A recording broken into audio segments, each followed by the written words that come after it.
and happy holidays, everyone. I'm Scott Silverman. I'm one of the co-founders of CommerceNext. We are a community event series and conference for marketers at retail and DTC brands. Welcome to our annual Cyber Week recap webinar. I'm multitasking. I am in line to give Santa my wish list. I think there's a new Porsche on that list and a few other things. And I'm told it'll take about an hour until I get to deliver that list. But this is a great opportunity for all of you to get caught up on how holiday 2023 is going so far and what to expect for the rest of it, and then what to begin thinking about for 2024 planning and some of the trends that might be shaping 2024. As always, we want your participation and your questions. Feel free to load them up during the presentation. I'll explain how to do that in a moment. But we really appreciate you all tuning in and making time to join our live webinar or listen to the recording. I want to start with a few very important thank yous. First, I want to thank our today's speakers. They all are, it's a very busy time of year, and we really appreciate them giving up some of their precious time to share their insights with our community. We'll be hearing from Jason Goldberg, Chief Commerce Strategy Officer at Publicis, Deb Radcliff, who's the Global CMO at 511 Tactical, Renee Halvorsen, CMO at Marine Layer, and Erica Sheffield, VP of Strategic Research and Insights and Communications at Synchrony. I want to give a big thank you to Synchrony for sponsoring today's webinar. We are not able to bring these webinars to our audience without the support of our sponsors, and we really appreciate them supporting this very timely, important topic. So speaking of Synchrony, they're also going to be sponsoring our 2024 Digital Retail Forecast webinar that's coming up on Wednesday, January 31st. Sucharita Kadali, who is VP and Principal Analyst for Retail at Forrester Research, will be sharing her thoughts, along with Simeon Siegel from BMO Capital Markets. You probably see him on LinkedIn and CNBC, and Sarah Rasmussen, who's formerly Chief Innovation Officer at Lands' End, and Mark Miller from Synchrony. So you definitely don't want to miss that one. There's a link in the chat to register for that, so you can get that on your calendar now. We are hosting our annual holiday party in LA tomorrow. I'm actually, as soon as the webinar is done and I'm done with Santa, I'm going to be heading to the airport to join all our Southern California friends. We had an amazing party in New York City last night with about 200 people. It's a great way to network with your peers, get their take on what's going on with Q4 in their businesses, win prizes, and then most importantly, help us support St. Jude Children's Research Hospital. And my colleague Katja is placing a registration link to the party in the chat. That is open to retail members of our community. A couple other things coming up on Monday, January 15th. We already have 100 e-commerce and retail leaders that are RSVP'd for our party and our Commerce Excellence Awards ceremony. This is going to be happening during NRF on Monday, January 15th in New York. We'll be at the amazing Rubin Museum in Chelsea. We'll be celebrating 24 industry luminaries who will receive a Commerce Excellence Award. Well, they'll be announced and an opportunity to celebrate with them. And Katja is also putting the link to the party in the chat. So we have all kinds of great things coming up for you to do. We still have some opportunities for sponsors. If you're interested, you can email Emily Wander, emily@commercenext.com. And we also have our big event in June, the e-commerce growth show. That's June 11th to the 13th. We have free registration for retailers at scaled retail and DTC brands. We also have a travel program. So if you have travel budgets and you're trying to keep those as tight as you can, we can help you with that. We ask that you can participate in our one-on-one meetings program, and there's up to $1,200 in travel reimbursements available to you as part of that program. You can go to commercenext.com/conference, or we're going to put that link in the chat as well. So a couple things I want to go over, in today's agenda. Just a quick reminder of our YouTube channel. We have over 330 videos covering every topic you can imagine related to e-commerce and retail and digital marketing. There's also a link to the chat to go visit our YouTube channel and see the full lineup. So our agenda today, we are going to kick off with a Cyber Week recap with Jason Goldberg.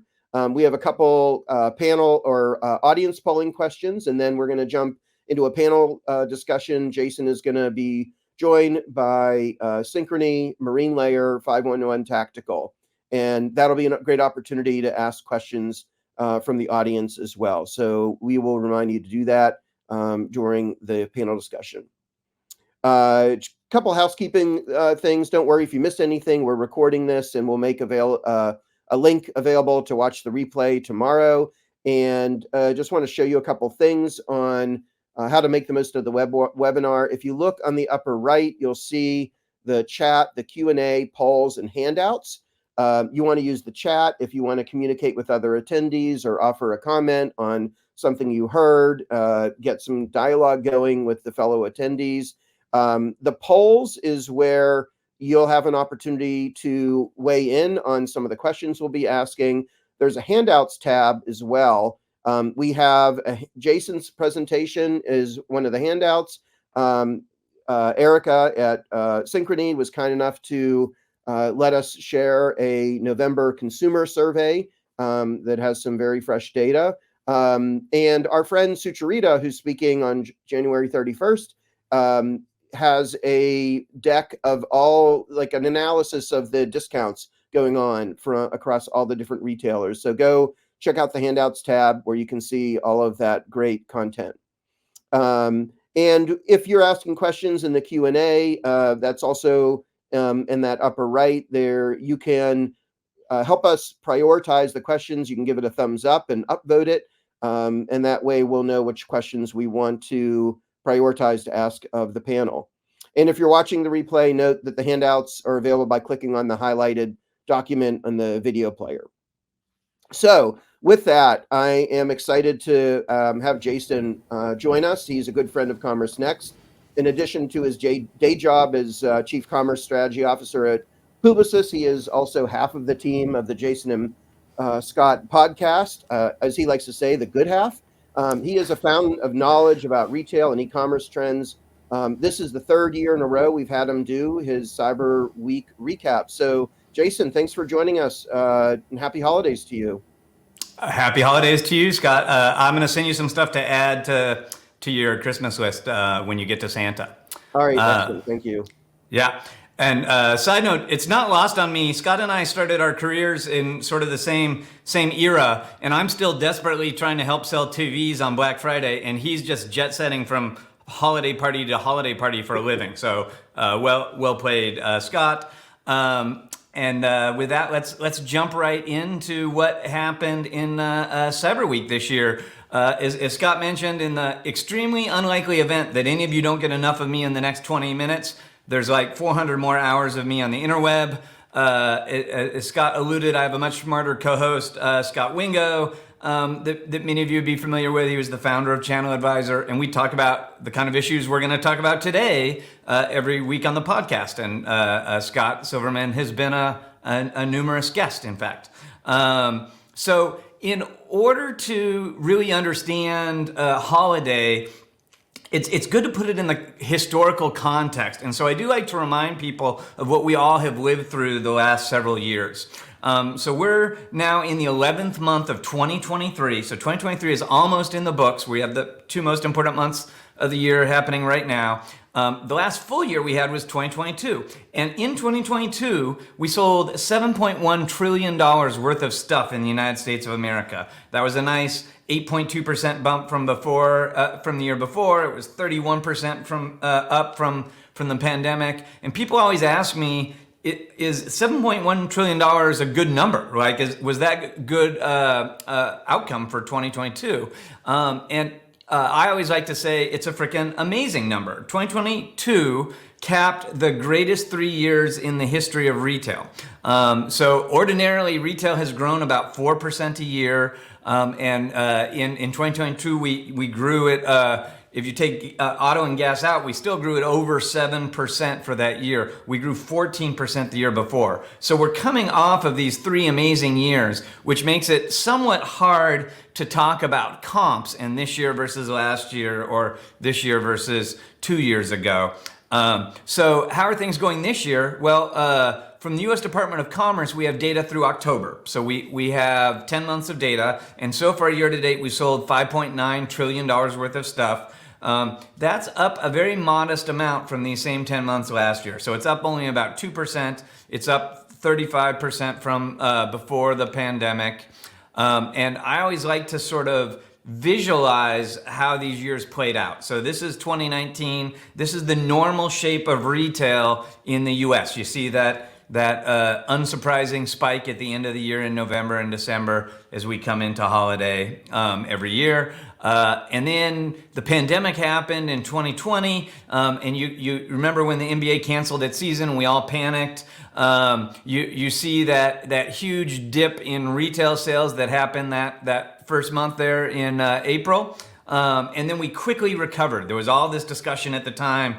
What shape is the recovery going to be? Is it a U? Is it a V? Is it a W? Well, it very clearly was a V. And we actually finished 2020 up a reasonable amount over 2019. So then we came into 2021. We're still mostly locked down. We were all curious to see how things were going to play out after that really anomalous year in 2020. And lo and behold, the greatest year in the history of retail. So it turns out if you lock everyone at home, don't let them spend any money on holidays or travel or vacations, and then you mail $10 trillion to every man, woman, and child in the United States of America, retail sales go wildly up, right? And that's exactly what happened as we sent out all this economic stimulus, as we made it less likely that you would spend in other categories.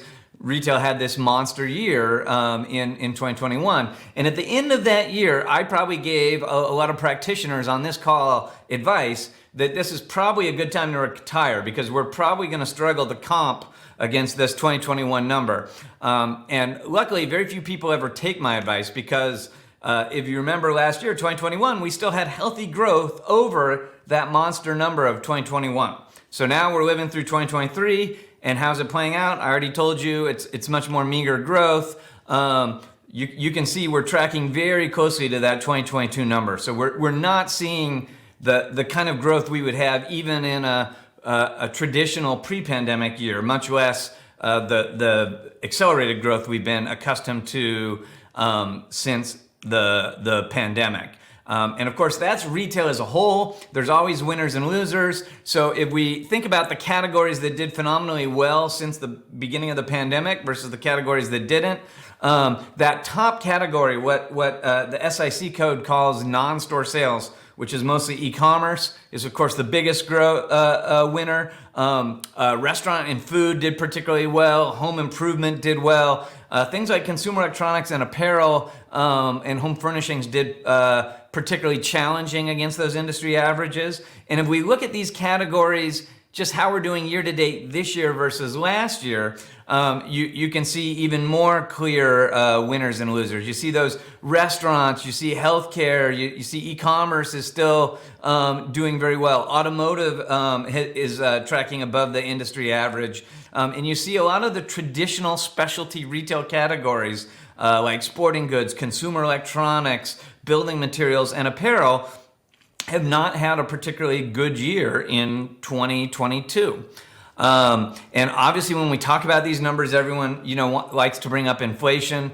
It's a super complicated topic. Maybe we'll get into it in the panel. There really is no perfect way to measure inflation. There certainly is no perfect way to adjust any data set for inflation for a variety of reasons I could get into. But I use the best practices that we do have.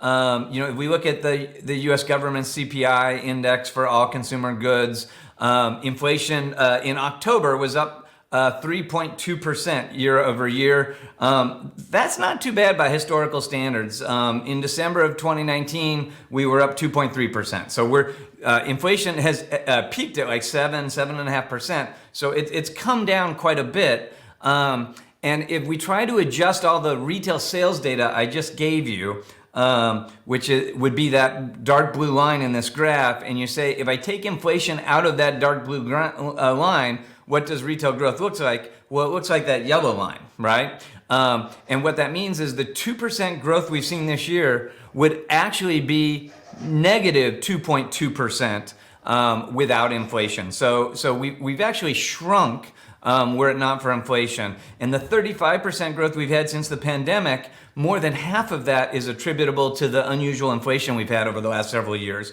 So if we adjusted it for inflation, we would have only grown 13% in the 4 years since the pandemic. So it's a great story about the top line. It's not a great story for the consumer. It's not a great story in many cases for profitability. And another way I always like to look at this is the U.S. Department of Commerce data is one of the best data sets we have. It's highly flawed. It's surveys. It's government mandated surveys that retailers fill out.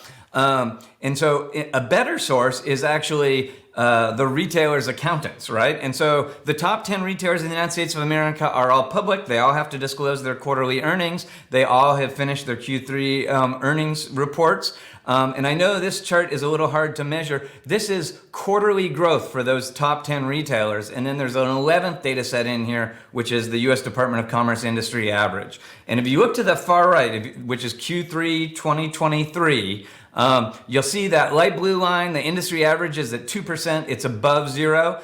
You'll see two retailers, the largest two retailers in the United States of America, are well above the industry average for growth and have been well above for essentially the whole period since the pandemic, Walmart and Amazon.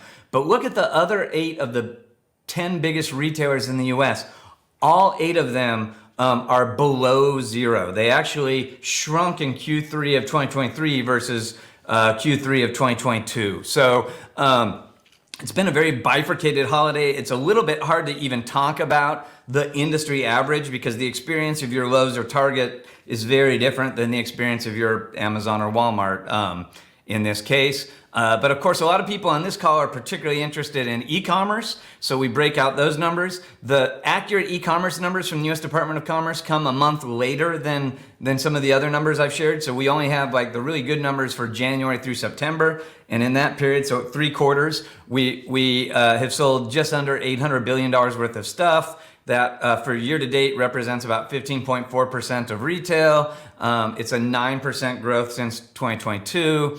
And if we look at historically, this gold line is the last 20 years of e-commerce growth, and the gray line is the last 20 years of retail growth. You see sort of traditionally, retail has grown at 4% a year, and e-commerce has grown at almost 15% a year. So if we zoom in on the post-pandemic era, we had this weird inflection point when people got vaccinated, they felt more comfortable going to stores, and e-commerce growth actually dipped below brick and mortar growth for the first time in 30 years. And so that gray line for several quarters was above the gold line. And then the last 3 quarters, we've sort of reverted to traditional patterns. So right now we're at 2% retail growth, 9% e-commerce growth. Both of those growths are a little slow by historic averages, but much more similar to traditional patterns than we saw during the last couple of years of the pandemic. A lot of talk about, e-commerce spiked during the pandemic and then shrunk back down. And there's a lot of ways to look at that. I won't get into all the gory details here, but most of those ways of looking at it aren't very valid. What you really want to see is revenue. How many dollars did we collect on e-commerce websites? And this is a graph of exactly that. And so you could see the line went straight up when the pandemic happened, and e-commerce collected a lot more money. And you can actually see the rate of growth after that line is actually steeper than the rate of growth immediately before that line. So if people tell you that e-commerce has kind of spiked and then dipped down in the pandemic, just tell them about this graph in terms of absolute dollars of revenue that goes through e-commerce.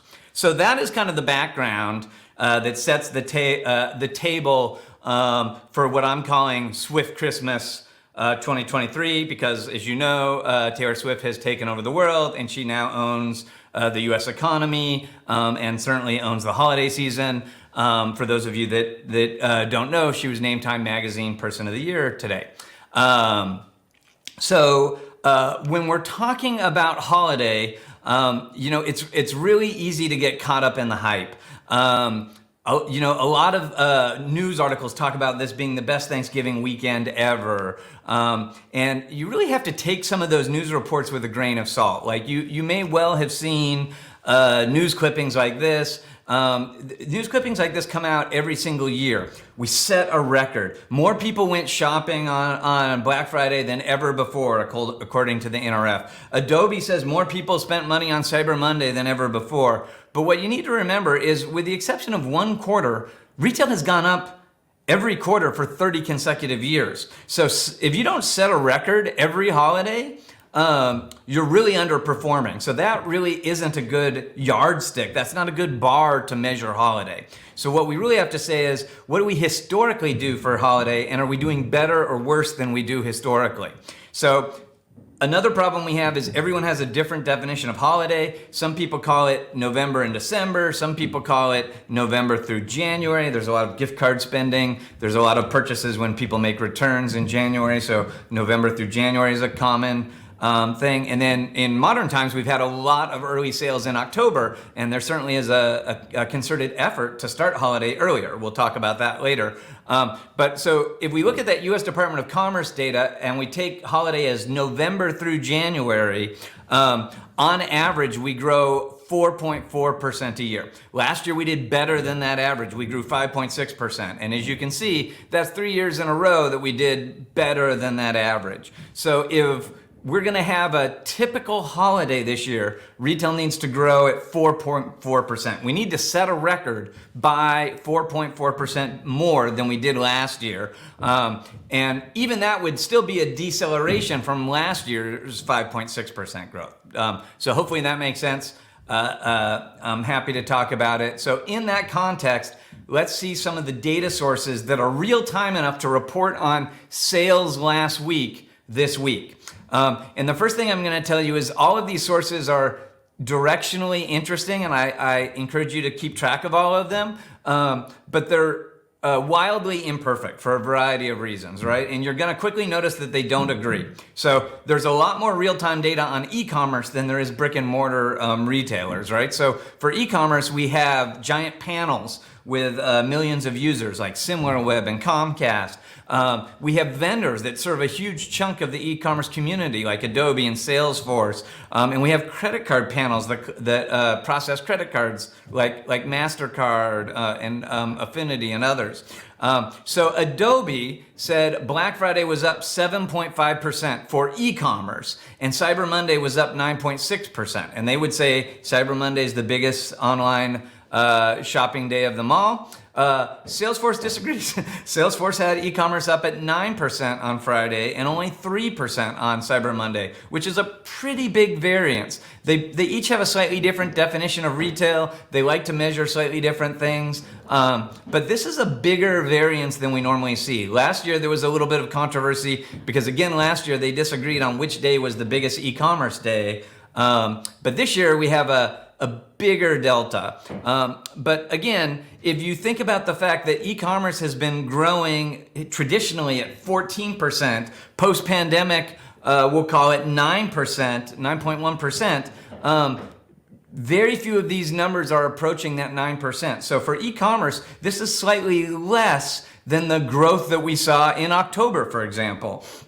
And then if we look at all brick and mortar, what we get is credit card data. And this year, MasterCard published the credit card data for Friday, but not for Monday. And this is MasterCard's attempt to extrapolate their credit card data to all Americans. So there's some panel bias here. You know, more wealthy people tend to use a credit card more, and MasterCard is factoring that into their forecast. And so they said on Black Friday that spending was up 1.1% for brick and mortar. So that's retail sales without e-commerce was up 1.1%. Last year, brick and mortar without e-commerce was up 1%. So that basically means Black Friday was on par with last year. Not a disaster, but not a phenomenal year by any measure. So those are some of the data points we have on sales. we'll get progressively better data points as we go along. We'll get other credit card panels that are about a month in arrears. Will come out in December for this November data. In mid-December, January, we'll get the U.S. Department of Commerce data for November. And so we'll start getting better snapshots of how this went. But other signals we can look for to see how that holiday went is there are folks like Placer AI and Retail Next that measure in-store traffic, right? And so they actually saw the Thanksgiving week up 1.5% over last year. But last year, retail traffic was up 7% over the previous year. So again, not a stellar number. And again, two of these sources, Placer AI and Retail Next, disagreed on whether traffic was actually up or down this year. I mentioned there are panels like SimilarWeb that can measure traffic on the web. They have over 1 million users that that have instrumented their web browsers, and they use that to predict how much traffic went to all websites. And interestingly, SimilarWeb said that this year traffic to e-commerce sites over the Cyber 5 was actually down 7% from last year. And they actually see traffic down each of the last 3 years. So traffic isn't the same as sales. And what they would say is that there were fewer online shoppers over the holiday period, over the holiday week this year than last year. But the few that did shop this year were more deal seeking and bought more. So we actually had e-commerce growth, although we had traffic decline. So what are some other interesting trends we can suss out of all these data points we just looked at? Well, both Adobe and Salesforce measure discounting, the percentage off that was included in each of those sales. And both reported significantly more sales with a discount this holiday than last year. So we're kind of joking that 40% off is the new 30% off, as we're seeing a lot more of the holiday sales we're at a deeper discount, which obviously has an impact on margins. We can talk about that more. We also are seeing in general people selling cheaper stuff. There's a lot of economic headwinds for the U.S. consumer. Credit card debt is up. Credit default is up. There's a lot of uncertainty about the economy. Wage growth has slowed. And so in this climate, people are looking for less expensive holiday gifts. And so we see that in a lot of the data is people are buying stuff, but they're buying cheaper stuff. They're a lot more private label than we traditionally see, as one example. But another example is that Target publishes a toy catalog every year. And this year, the average selling price of that toy catalog is lower than it's ever been before. And in fact, 2/3 of all the toys that Target has available this holiday season are under $25 because Target is targeting the mindset of the financially cautious consumer this year. And then the other interesting thing that I suspect we'll get to talk about more in the panel is that buy now, pay later services were used significantly more this year than last year. There's a couple data points out there, but Adobe measured that overall buy now, pay later services were used 40% more than last year. Now, part of that's because they're newer services, so they grow faster. Part of that is because they traditionally didn't offer in-store options, and they did this year, so they had a greater access to a higher percentage of total sales. A lot of retailers traditionally used layaway programs for holidays, and those are almost extinct now. I think Scott Sears might be the last retailer that still offers a traditional layaway program. Buy now, pay later has largely replaced that. But there's a lot of implications in the margins that retailers enjoy when consumers spend more on buy now, pay later. There's potentially some cautionary tales when consumers use these kinds of services for purchases that they traditionally wouldn't have financed with a traditional credit card. And one of the interesting ones to me is one of the payment methods that is directly impacted by buy now, pay later are store credit cards. We have a bunch of subject matter experts on this panel on store credit cards, and that's a super important part of the margin mix for retailers. And so if consumers use that service less, that also has an impact on how profitable all these retailers will be for the holiday.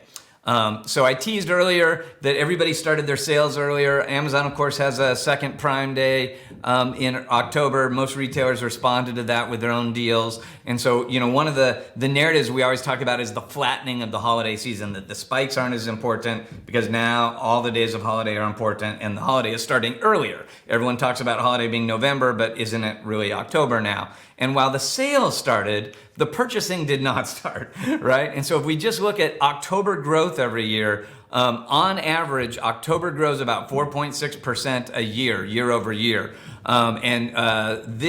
It's grown more than that the last 3 years, as we talked about. But this year, October only grew 2%.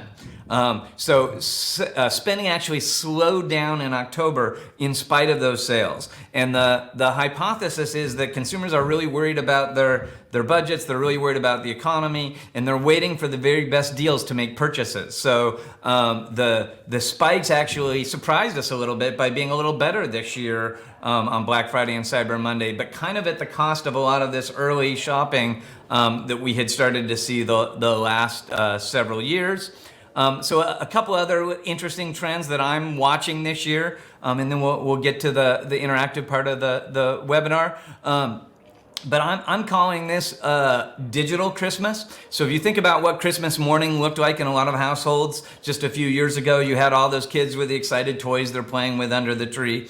And this year the kids aren't even opening their Christmas presents because what they mostly wanted is Roblox and Fortnite gift cards that they're applying to their video game accounts, right? So these virtual gifts have become a much bigger part of the holiday. That's somewhat dissatisfying to grandma who is hoping to see her grandkids play a game. But again, all of these kids have parents who are gamers and actually are aligned with some of these digital purchases. And then of course, families are spending a lot more money on entertainment at the expense of retail. So we've kind of dubbed this funflation, and of course, for a significant segment of the U.S. population, they're saving up for Taylor Swift tickets instead of a Christmas present this year. So the types of gifts that we traditionally get, toys and consumer electronics, are actually seeing a little bit of a decline relative to the rate of growth we would expect to see, and we're seeing a lot more of these alternative things. And then the very last thing I'm going to talk about is there are major new entrants that are having a significant impact on holiday this year. So if you're not tracking them, Temu is now about a year old. They've likely sold over $10 billion of stuff in the US. They really specialize at this point in cross-border trade, so they're selling a lot of inexpensive goods from Asia, primarily from China. And there's lots of controversy around all this, but I can tell you a huge swath of American consumers are embracing Temu and buying these products. And in a climate when consumers are looking for more value-oriented items, Temu is showing up to deliver those items. And so, when you think about the biggest retailers, Amazon and Walmart, disproportionately growing, the new retailers, Shein and Temu, are also disproportionately growing. And so this is really bad news for the traditional retailers that are sort of stuck in the middle. Shein is a little older, but of course pivoted from just apparel to a lot more categories this year, and is really competing with Temu. They filed an IPO earlier this month, so that's going to be really interesting to track. And they, of course, have partnered with some of the struggling traditional apparel brands that are now being consolidated by the mall operators. So what do Temu, Shein, and Amazon have in common? One thing, none of them have merchants, right? And so you're wondering what the big impact of AI is going to be on commerce. AI impacts a lot of different aspects of commerce, but the one that you need to pay the most attention to is AI is replacing the merchants. All of the most successful retailers this holiday season do not have merchant princes like Mickey Drexler picking the popular items. They're not publishing catalogs of the best toys and having those toys wildly oversell. The biggest, most successful retailers in the world are all using data and AI to decide what to sell and what to offer to each consumer, and that is working very well.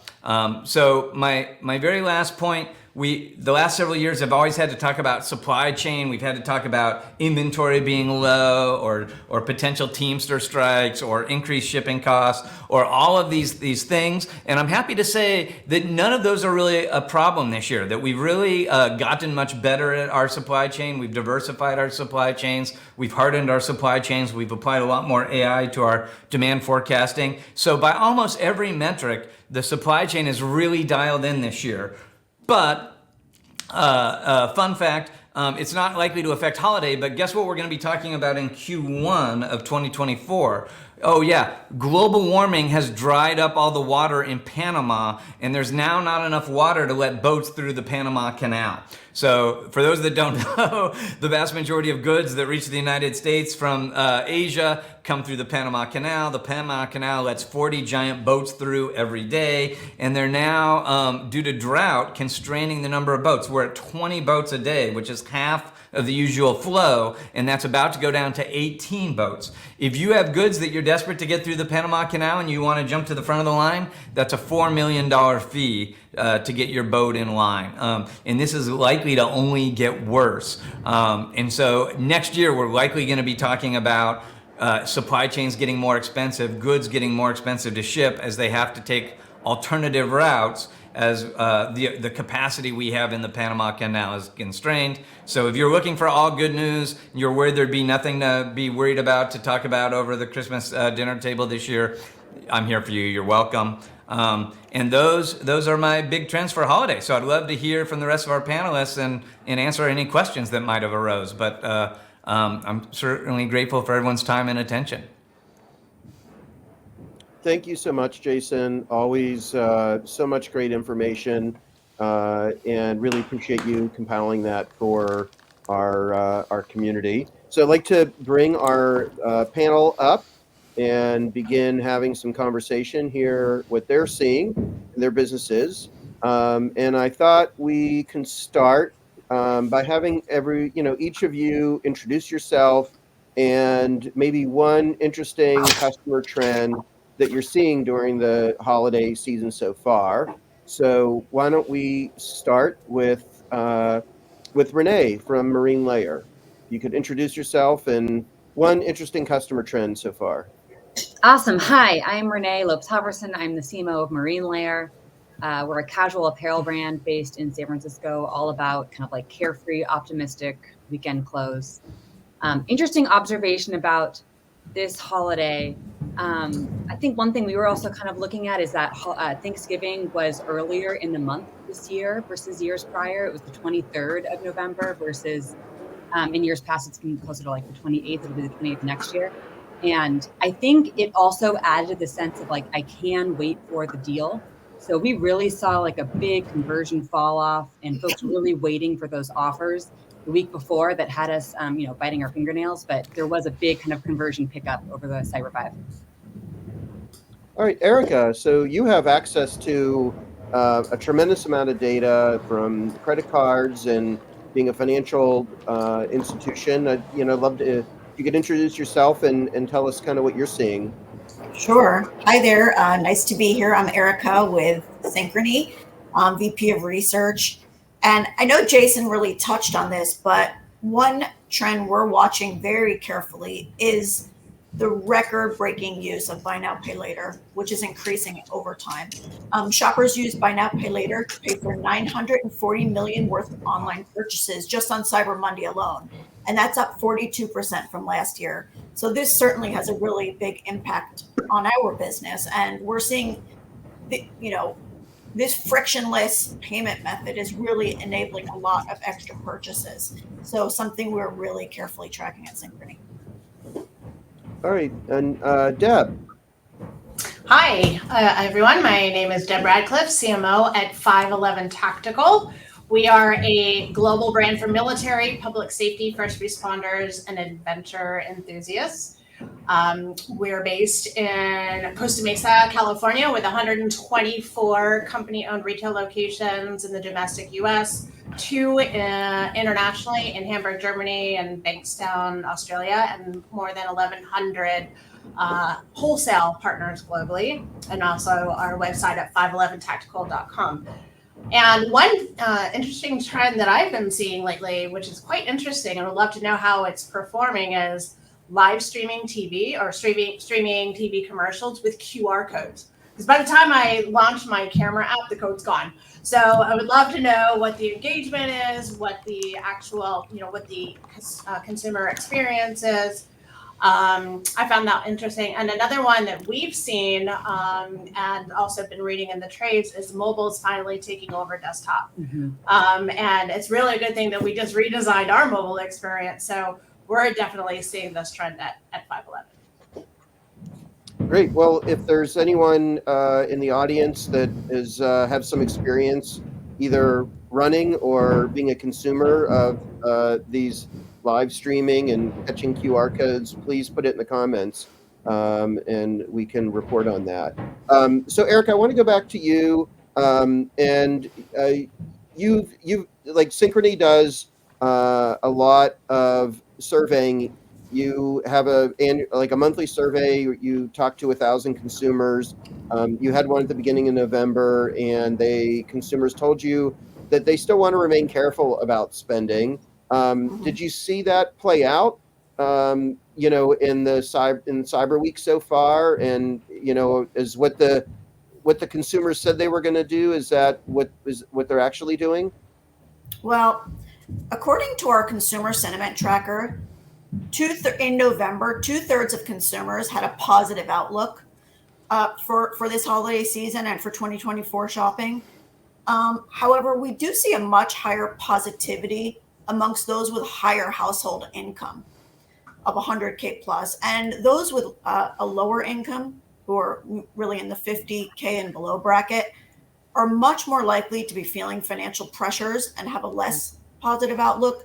So I almost want to say that we're seeing a split outlook, where we're seeing, consumers at the upper end are feeling much more positive and there's stronger spending, but people at the lower income levels are feeling a lot more squeezed and a lot more financial pressures and are looking for sales and promotions more than ever. And is there anything you want to tell the audience about what's in the report to encourage them to download it?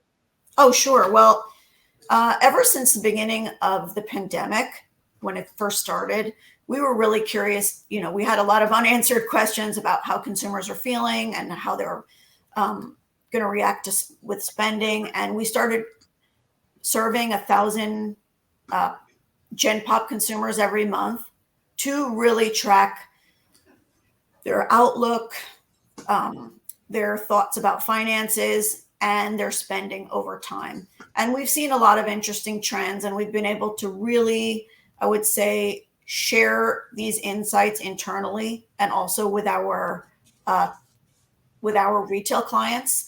And it's been very helpful to kind of manage, I would say, manage the big swings that we're seeing in terms of what's going on with consumers. Awesome. So yeah, please check that out in the downloads.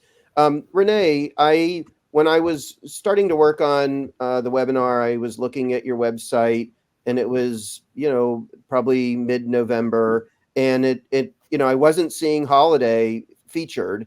And when we were on the prep call, you mentioned that you really launched the holiday on Black Friday. So, which was, later than a number of other retailers. So I'm interested to hear, what went into that decision, and how that's played out for you so far. So we love to be a business that celebrates that carefree energy of, finding the product that you're looking for in that moment. We try not to push too heavily that gifting message in early November, because we want to keep that space for self-purchase and kind of celebrating whatever folks are up to. We certainly have seen in years past that the uptick in gift wrap usage is so much higher in December than it is in November. But we definitely saw this year that folks were buying gift wrap a little earlier than past years. We launched our gift guide earlier this year, and I think that really helped to capitalize on that. But on the whole, for our kind of like loud gift messaging, we kind of like to separate that moment of self-purchase is really about the transition into holiday, into winter, into bright, joyful apparel for the first part of November. And then that louder gift moment we save for right around the Black Friday holiday and it's worked pretty well for us this year. Generally, what we're seeing is, maybe it's not a flattening across October and November that Jason was observing, but kind of like a real interest to start purchasing for the promos away from Black Friday. So we kind of saw that like conversion, I think we'll end the entire holiday season is that we're not getting as much concentrated sales in the non-promotional time periods, but in the promotional time periods around Black Friday, we're seeing a super big uptick.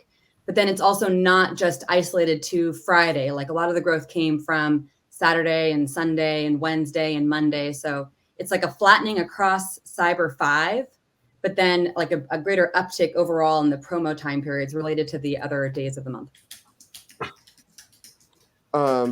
So yeah, wanted now transition to Deb. When I was doing that research, I did see that 511 Tactical was starting a little earlier, and then you since let us know in the prep of this that you were kind of doing that in coordination with Veterans Day, a salute to service campaign, and you were starting earlier, but really like doing some personalization to some specific segments of your customer base. So I'd be interested to hear you talk about that. Is that different than what you've done in the past, and what have you learned from that so far? Yeah, so we started our holiday season on November 1st with our gift guide, but we really kicked it off with our Salute to Service promotion, which is 25% off and our largest broad-based discount of the year. And we saw greater success in 2023 in partnering with affiliate and a verification platform called ID.me for veterans, military, first responders, and we actually included medical professionals this year. And it's a huge customer acquisition strategy for us that we are looking to do an ongoing evergreen offer throughout the year. And in the past, we were very concerned about margin degradation due to such a large audience. And we're really trying to pull out, we're trying to pull back from a lot of promotions and really want to be a premium brand. But that's, our consumers are not responding that way.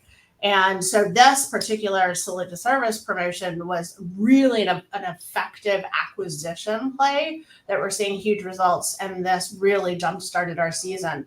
And we're trying to be more precise and prescriptive and targeting certain segments. So whether it's military or firearm owners or those that are interested in functional fitness or off-roading, and really being very specific around who we're targeting has really been very, very effective for us.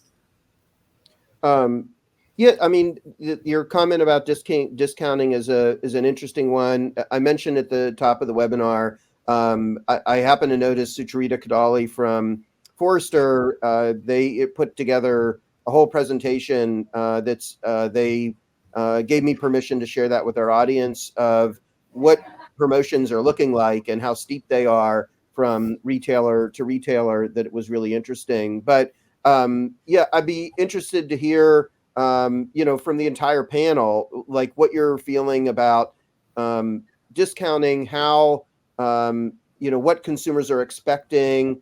You mentioned, Erica, that consumers are being more careful with spending. That would seem to indicate that that you have to meet this demand for more discounting. So I don't know, anyone wants to start there? I don't know, Jason, if you have what you're seeing, what you're hearing.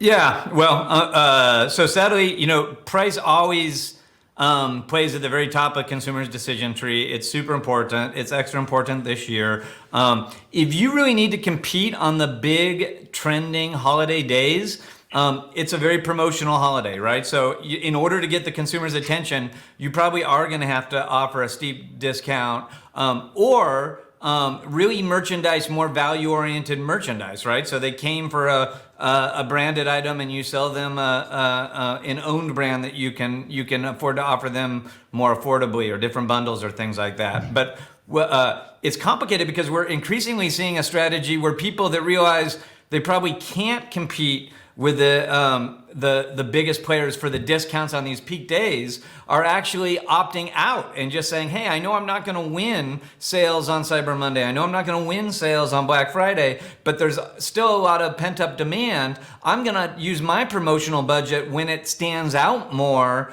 on some of these other holiday days. And I have to be honest, I think the peak days were closer to normal this year. I'm a lot more worried about the rest of holiday. And I think as we get close to that Christmas cutoff, there's going to be a lot of brands and retailers that are not going to hit their numbers. And I think it's entirely possible that there's a bigger round of discount chicken coming. And so people that save some of their promotional budget, might be better served. They may get more bang for their buck by offering discounts at some of these other days.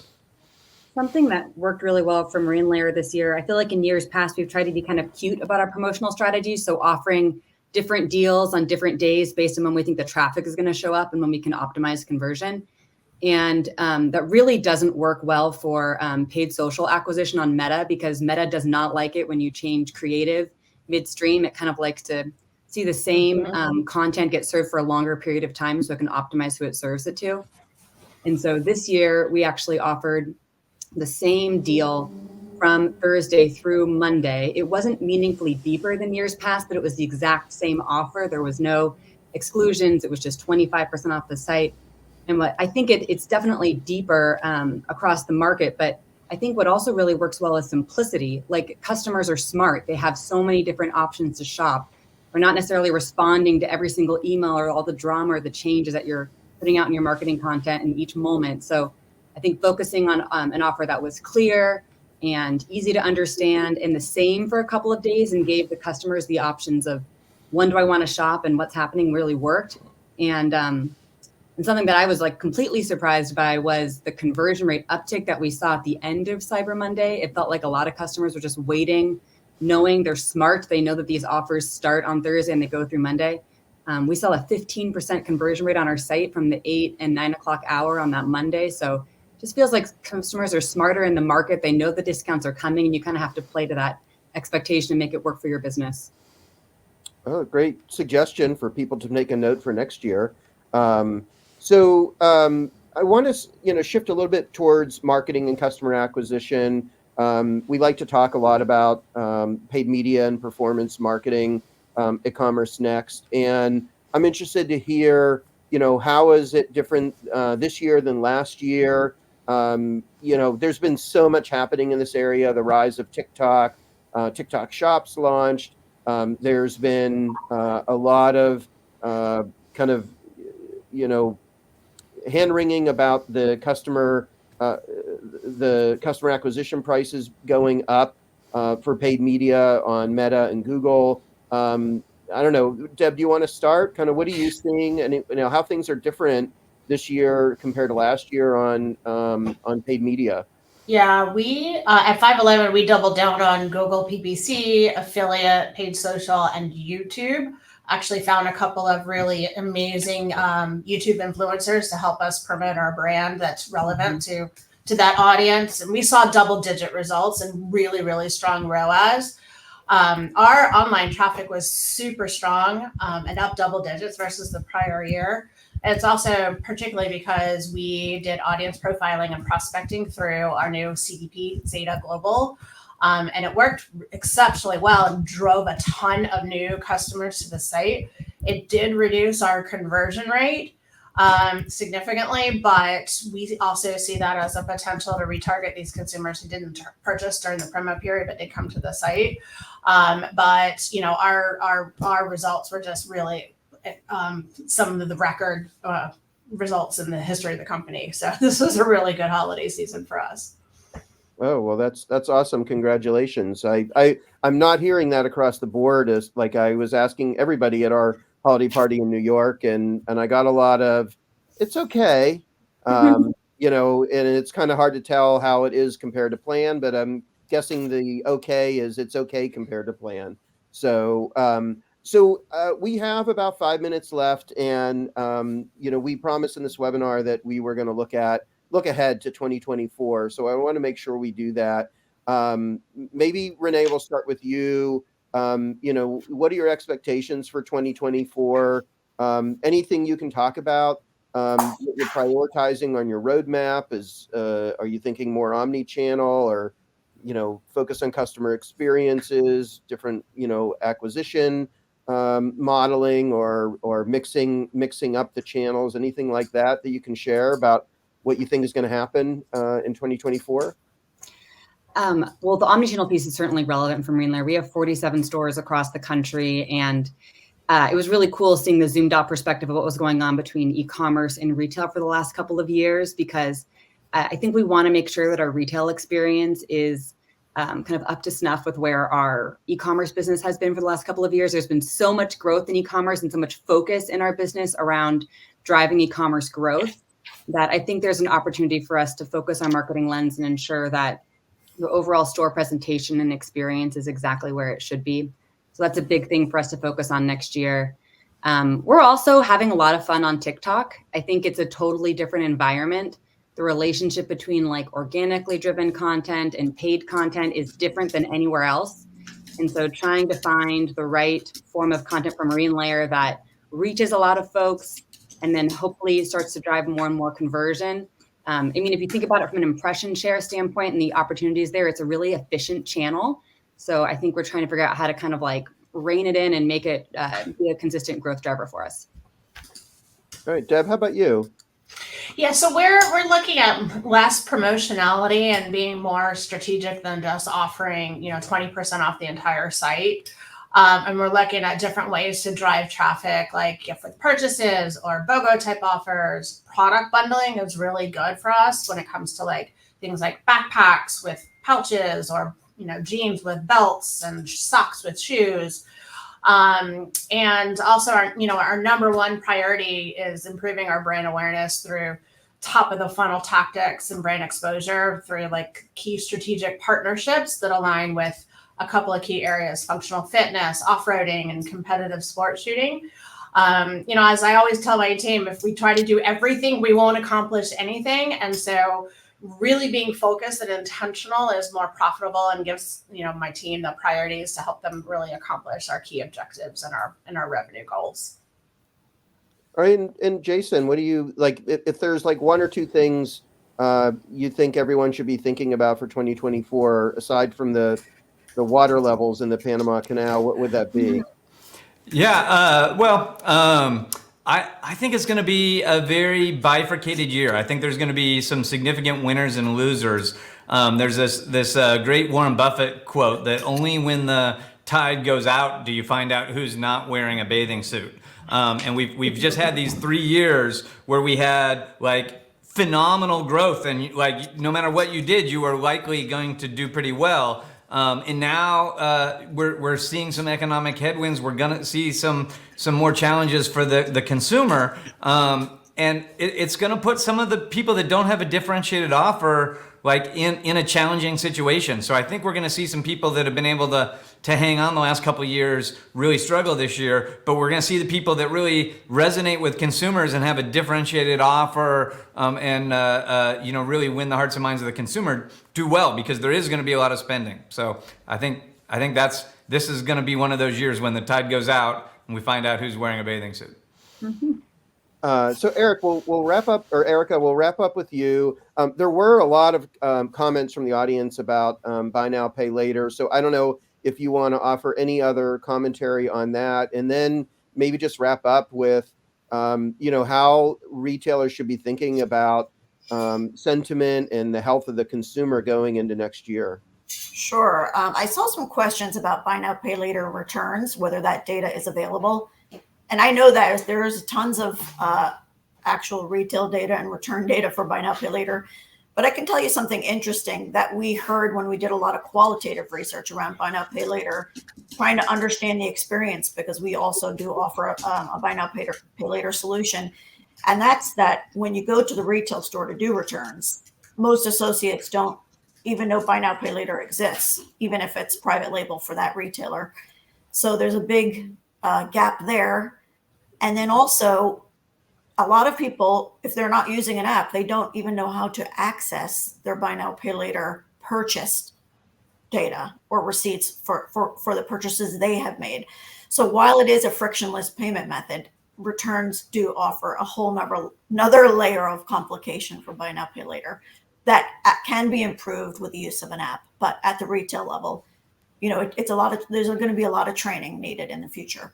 Mm-hmm. And in terms of 2024 outlook, I will really agree with what Jason said. And I'm just going to build on that in terms of it'll also be bifurcated on the consumer side. So while upper income consumers will have less of a struggle, we really are seeing increased pressure as lower credit consumers are coming closer to reaching their credit limits in 2024. And I think that's going to be a major challenge as people do come close and there's a lot less credit available for many, many consumers in 2024. All right. Well, that takes us to exactly the top of the hour. Again, thank you all so much for making time for the CommerceNext community, sharing your insights about what you've seen, what you for 23 holiday season, what you think is going to happen the rest of it, the next week and a half or 2 weeks, and then of course getting ready for 2024. We are going to be digging more into that on our January 31st webinar with Sucharita. And there are, if you didn't have a chance yet to download some of the handouts that we have, I encourage you to do that. Great information there.